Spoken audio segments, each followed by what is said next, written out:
खुदावंद में आप तमाम लोगों की सलामती हो और खुदावंद का पाक फरिश्ता आपको आज से लेकर अब तक संभाले रखे। मैं आपका खादम पास्टर साजिद जावेद संधू एक बार फिर क्रॉस पॉइंट के चैनल पर आपके सामने हाजिर हूँ और खुदावंद का ज़िंदा कलाम जो हमें बहुत सी चीज़ें सिखाता है, खुदावंद का ज़िंदा कलाम जो हमें रुसवाई से बचाता है, खुदावंद का वो ज़िंदा कलाम जो हमें ज़ोर और तक़वियत देता है।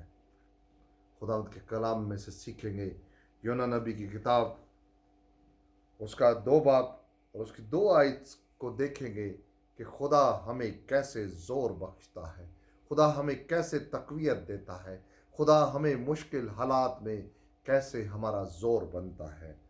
मैंने अपनी मुसीबत में खुदावंद से दुआ की और उसने मेरी सुनी।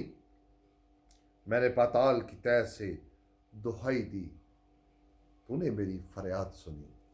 खुदावंद के ज़िंदा कलाम के पढ़े और सुने जाने पर आप तमाम अजीज़ों पर खुदा का पाक रूह ठहरा रहे और आपको बड़ी बरकत दे। मेरे अजीज़ों, योना नबी की किताब में से हमने पढ़ा कि मैंने मुसीबत में खुदावंद से फरियाद की, मैंने पाताल में उसको पुकारा और उसने मुसीबत में मेरी आवाज़ को सुना। उसने मुझे ज़ोर बख्शा, उसने मेरी ज़ुबान को खोला। जब हम मुसीबत में फंस जाते हैं मेरे अजीज़ों, जब हम तकलीफ़ और दुख में आ जाते हैं तो हम और सोचों में लग जाते हैं और रास्ते ढूंढना शुरू कर देते हैं। जैसे योना नबी मछली के पेट में था तो उसको एक ही बात सूझी, खुदा ने उसको ज़ोर बख्शा, खुदा ने उसको तक़वियत दी, खुदा ने उसको मजबूत किया और खुदा ने उसके होंठों का ज़िम्मा ले लिया। उसको आखिरी रास्ता वही खुदावंद बैरोबर का खालिक और मालिक नज़र आया, क्योंकि उसको नज़र मौत आ रही थी। वो पाताल में फंस गया। मौत और गुमराही और परेशानी और दुख और तकलीफ़ में उसे कोई ऐसी बात समझ नहीं आ रही थी।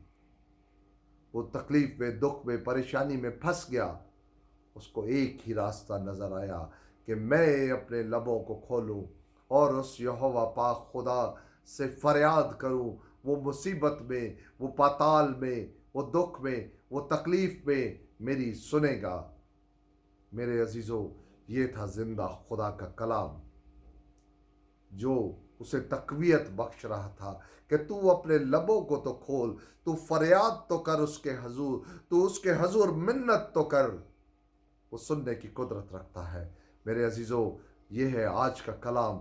जब हम मुसीबत में फंस जाते हैं, हम जब तकलीफ़ में फंस जाते हैं, जब हम गुनाह में फंस जाते हैं, जब हम कर्ज़ों में फंस जाते हैं, जब हम लानती तासीरों में फंस जाते हैं, तो हम सिर्फ़ एक काम करें, हम अपने लबों की कुर्बानी दे दें, हम मुसीबत में उसको याद फरमा लें। वो सुनने की कुदरत रखता है। उसके कान भारी नहीं जो सुन न सके, उसका हाथ छोटा नहीं जो हमें छू न सके। हमने इतना सा अमल करना है मेरे अजीज़ों, हमने मुसीबत में उसको पुकारना है ताकि वो हमारी फरियाद सुने।